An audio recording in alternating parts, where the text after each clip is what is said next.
I don't know if you know the artist, What Up RG. Have you heard of him at all?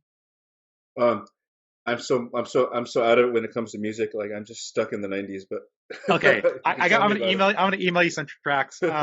But he has a beautiful song called, well, his last album called Raul.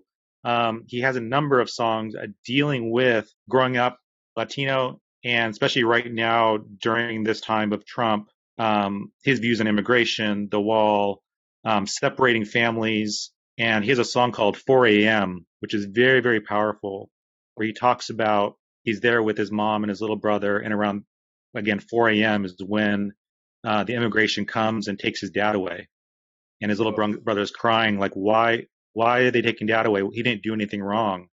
And through that song, he shares a story about his dad um, coming to America when he was 16 years old, um, try to have a better life, and ended up raising his family, and then down the line ended up getting taken away from his family and oh, so he sings about that, and I'll send you the song. It's very powerful, but these are the issues that our young kids are facing with and dealing with right now. absolutely. Where and I think that music and art really can communicate in such powerful ways, beyond, just regular prose. And boy, I look forward to hearing that. I find also that unfortunately there's a lot of folks who are not listening and who they're digging their heels in, you know, kind of like the 30% of Latinos who voted for Trump, if I could be honest, it's like, okay, but there's consequences to that. That's why so many millions of young people are leaving the church.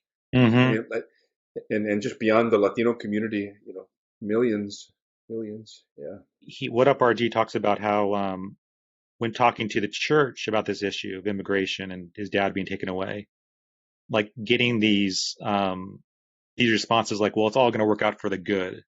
Um, or you also have like the church like just supporting Trump and saying that Trump's a Christian, and so that's why you should support him.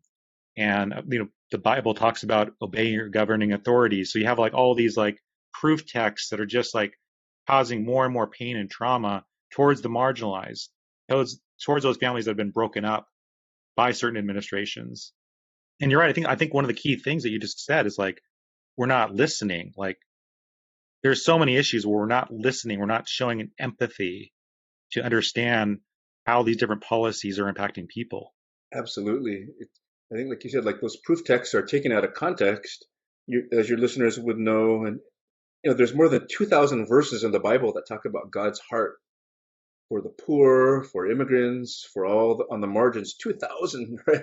Mm, And I think, those verses are just left out of the equation, in many church circles, which is crazy, right? Because, I remember, being brought up and hearing, if God says something once in the Bible, you better listen.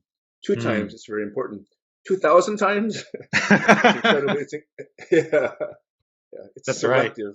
It's Yeah. selective reading of scripture. Hey, thank you so much for checking out this video clip from the Delgado podcast. To get more videos like this, simply subscribe here on YouTube. You can also download the full episode of each show on iTunes, Spotify, Google Play, or your favorite podcast player. Take care.